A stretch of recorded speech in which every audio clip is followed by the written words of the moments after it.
নমস্কাৰ, নতুন প্ৰভাত ইউটিউব চেনেলৰ নতুন এটা ভিডিঅ'লৈ আপোনালোক সকলোকে স্বাগতম জনাইছোঁ। আজিৰ ভিডিঅ'টোৰ যোগেদি আমি বৰ্তমান সময়ত অসমৰ এটা অতি গুৰুত্বপূৰ্ণ সিদ্ধান্ত অৰ্থাৎ কেন্দ্ৰীয় চৰকাৰে লোৱা এটা গুৰুত্বপূৰ্ণ সিদ্ধান্ত সম্পৰ্কে আমি এই ভিডিঅ'টোৰ যোগেদি জানিব পাৰিম।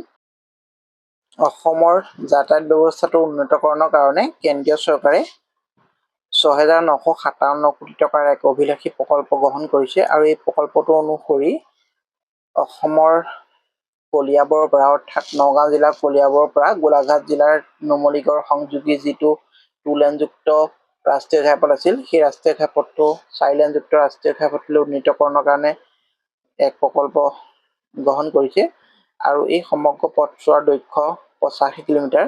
কিন্তু অতিকৈ গুৰুত্বপূৰ্ণ কথাটো হ'ল এই পথছোৱা বহুদিন ধৰি নিৰ্মাণৰ কাৰণে যথেষ্ট পৰিমাণে জল্পনা কল্পনা চলি আছিল, যিহেতু এই পথছোৱাৰ মাজতেই অসম বিখ্যাত অৰ্থাৎ পৃথিৱী বিখ্যাত কাজিৰঙা ৰাষ্ট্ৰীয় উদ্যান অৱস্থিত আৰু কাজিৰঙা ৰাষ্ট্ৰীয় উদ্যানৰ জৈৱ বৈচিত্ৰ্য তথা জীৱ জন্তুসমূহ বানপানীৰ সময়ত নগা পাহাৰলৈ পাৰ হৈ যোৱাৰ ক্ষেত্ৰত যি অসুবিধা আহি পৰিছিল, অৰ্থাৎ যান বাহনসমূহ পাৰ হৈ যাওঁতে জীৱ জন্তুসমূহৰ সৈতে মুখামুখি সংঘৰ্ষৰ দৰে পৰিস্থিতিৰ যি সৃষ্টি হৈছিল, সেই সমূহ পৰিস্থিতিৰ প্ৰতি লক্ষ্য ৰাখি কেন্দ্ৰীয় চৰকাৰে এক ব্যৱস্থা গ্ৰহণ কৰিছে, যাৰ যোগেদি প্ৰায় 34ৰ পৰা 35 কিলোমিটাৰ অংশ এলিভেটৰ ব্যৱস্থা কৰা হৈছে। অৰ্থাৎ জীৱ জন্তুসমূহ মুক্ত মনেৰে এলিভেটৰৰ তলেদি পাৰ হৈ যাব পাৰিব আৰু এই এলিভেটৰৰ ওপৰেদি গাড়ী মটৰসমূহ চলাচল কৰিব পাৰিব।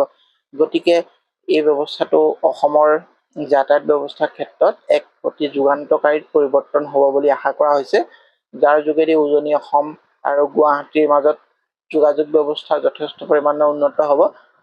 তাৰ উপৰিও অৰুণাচল, নাগালেণ্ড আদি ৰাজ্যসমূহৰ সৈতেও গুৱাহাটীৰ মাজত যোগাযোগৰ ক্ষেত্ৰত এক আমূল পৰিৱৰ্তন আনিব। গতিকে আহকচোন এই সম্পৰ্কেনো কেন্দ্ৰীয় মন্ত্ৰী অশ্বিনী বৈভৱে কি কৈছিল সেই সম্পৰ্কে আমি শুনো। असम में अगर आप काजीरंगा देखें तो ब्रह्मपुत्र नदी है, उसके बाद में काजीरंगा है और उसके बाद में बड़े से पहाड़ है। तो क्या होता है कि हर मॉनसून में और विशेषकर नॉर्थ ईस्ट में बारिश का पीरियड काफी लंबा रहता है, तो काजीरंगा से राइनो और बाकी they start coming towards the hilly area, then they have to cross the road और उसके कारण काफी एक दिक्कत रहती है। एनिमल कॉन्फ्लिक्ट भी रहता है, कई बार एनिमल्स की डेथ भी रहती है, उसमें एक्सीडेंट्स रहते हैं। तो ये बहुत बड़ा एक इम्पॉर्टेंट फैसला लिया गया है कि कालियाबोर से नुमालीगढ़ का जो प्रेजेंट स्ट्रेच है उसको 4 लेनिंग किया जाएगा और उसमें major part will be elevated. A major part will be elevated. आप ये देखो, ये तेजपुर है, तेजपुर के बाद में ब्रह्मपुत्र नदी है, नदी के बाद में आपको देखेगा जहाँ पे आपका ये NH715 का दिख रहा है ना येलो कलर का symbol, that is basically Kaziranga national park का मेजर एरिया। तो ये जो रोड रेड कलर में दिख रही है, this is the new Kaliabor to Numaligarh, ये नया सैंक्शन हुआ है। हाईवे तेजपुर से लेके झांझी तक का ये सेक्शन है। 34 किलोमीटर एलिवेटेड वायडक्ट रहेगा इसमें, which is passing through the Kaziranga national park.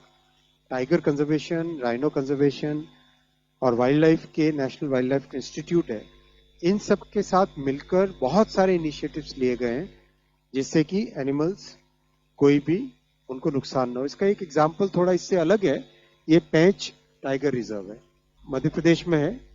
आप देख रहे हैं कि ये एलिवेटेड कॉरिडोर है पूरा का पूरा, और उधर नीचे से कोई भी जानवर आराम से जाएं बिना कोई कॉन्फ्लिक्ट हुए between the vehicles and the animals.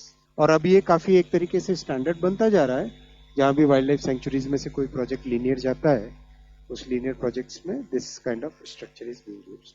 इससे अपर असम, नागालैंड, अरुणाचल प्रदेश, इन सब की कनेक्टिविटी बहुत बढ़ेगी और जो ह्यूमन और व्हीकल और एनिमल्स का जो कॉन्फ्लिक्ट होता था that will be properly sorted out.